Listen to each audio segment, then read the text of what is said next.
យៈនៃចំណូលបានមកវិស័យទេសចរទៅផ្ទាល់ដល់ប្រយោជន៍ចុះយើងនៅមានកិច្ចការងារច្រើនទៀតដើម្បីជួយដល់បងប្អូនជាប្រទេសអាជ្ញាធរខេត្តសៀមរាបអំពាវនាវឲ្យវិស័យទេសចរផ្ដោតលើចីរភាពបរិស្ថានភាពធន់និងការផ្ដល់អំណាចដល់សហគមន៍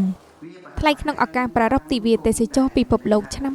2025ក្រោមប្រធានបទទេសចរនិងបដិវត្តកម្មប្រកបដោយចីរភាពនៅខេត្តសៀមរាបនារសៀលថ្ងៃទី10ខែតុលានេះលោកងើសេងកាអភិបាលរងខេត្តបានអំពាវនាវដល់វិស័យទេសចរ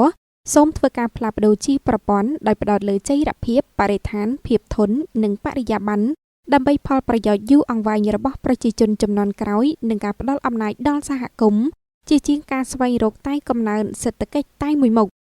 លោកងើសេងកាមានប្រសាសន៍ថារាជរដ្ឋាភិបាលកម្ពុជាបានបន្តចាត់ទុកវិស័យទេសចរជាវិស័យអាទិភាពនិងជាឆ្អឹងខ្នងសេដ្ឋកិច្ចដ៏សំខាន់ដោយមានមូលដ្ឋានគ្រឹះរឹងមាំនៃសន្តិភាពស្ថិរភាពនយោបាយសន្តិសុខសណ្ដាប់ធ្នាប់សាធារណៈល្អប្រសើរនិងស្ថិរភាពម៉ាក្រូសេដ្ឋកិច្ចមានលំនឹងនេះតាមរយៈការដាក់ចេញនូវវិធានការនយោបាយនិងយុទ្ធសាស្ត្របញ្ចកោណដំណាក់កាលទី1ដើម្បីកំណើនការងារសមត្ថភាពប្រសិទ្ធភាពនិងចីរភាពដែលកំពុងបន្តដំណើរឆ្ពោះទៅសម្រេចបានគោលដៅចក្ខុវិស័យកម្ពុជាឆ្នាំ2050ក្លាយជាប្រទេសមានចំណូលខ្ពស់លោកបានបន្តថាគោលដៅទេសចរសកលឈានមុខប្រកបដោយភាពសម្បូរបែបនិងភាពកក់ក្ដៅគឺសម្រេចបានតាមរយៈការអនុវត្តជាក់ស្ដែងលើចំណុចសំខាន់ៗដូចជាការផ្លាស់ប្ដូរពីទេសចរដែលផ្ដោតតែកំណើនបរិមាណទៅជាទេសចរដែលផ្ដោតលើគុណភាពចីរភាពនិងបរិយាបន្នដោយឈលលើគោលការណ៍គ្រឹះទេសចរផ្សារភ្ជាប់ទឹកដីនិងធម្មជាតិវិស័យទេសចរត្រូវសម្រេចបាននូវគោលដៅយុទ្ធសាស្ត្រចំនួន3គឺភាពប្រកួតប្រជែងទេសចរចីរភាពទេសចរនិងបរិយាបន្នទេសចរលើកកម្ពស់ប្រសិទ្ធភាពនៃការគ្រប់គ្រងនិងអភិវឌ្ឍទេសចរស្របតាមចក្ខុវិស័យស្អាតបៃតងនិងចីរភាពលោកអភិបាលរងខេត្តក៏បានណែនាំនិងជំរុញឲ្យគ្រប់ភាគីទាំងអស់បង្កើនការវិនិយោគគាំទ្របរិស្ថាននិងកាត់បន្ថយផលប៉ះពាល់ពីការប្រែប្រួលអាកាសធាតុដោយគិតគូរលើការអភិវឌ្ឍនិងអភិរក្សធនធានធម្មជាតិរបៀងជីវៈចម្រុះនិងការប្រែប្រួលអាកាសធាតុជំរុញការអនុវត្តស្តង់ដារបៃតងដូចជាស្តង់ដាសន្តាគារបៃតងអាស៊ាននិងបង្កើតស្តង់ដារបៃតងសម្រាប់សេវាទេសចរផ្សេងទៀតដើម្បីសម្រេចគោលដៅអភិវឌ្ឍប្រកបដោយចីរភាពប្រកាន់ខ្ជាប់ទស្សនទានការអភិរក្សបំរើដល់ការអភិវឌ្ឍការអភិវឌ្ឍបំរើដល់ការអភិរក្សដើម្បីផលប្រយោជន៍យូរអង្វែងដល់មនុស្សជំនាន់ក្រោយបង្កើនសមត្ថភាពនៃជំនាញទេសចរដើម្បីពង្រឹងការប្រកួតប្រជែងនិងឆ្លើយតបទីផ្សារ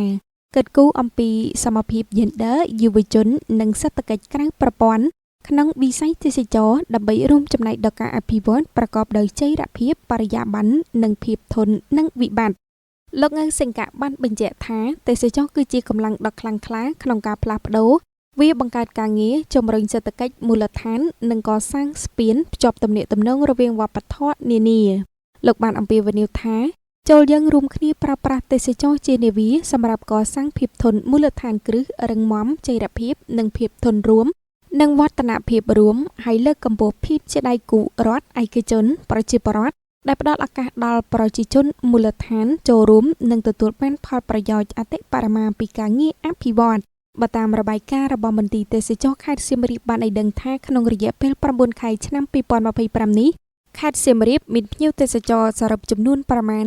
3,372,294 នាក់កើនឡើងប្រមាណ 49.55% បើធៀបទៅនឹងរយៈពេលដូចគ្នាឆ្នាំ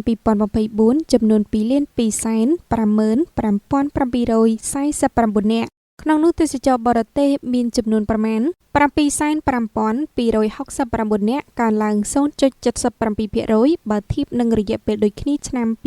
2024ចំនួន 6,99,849 នាក់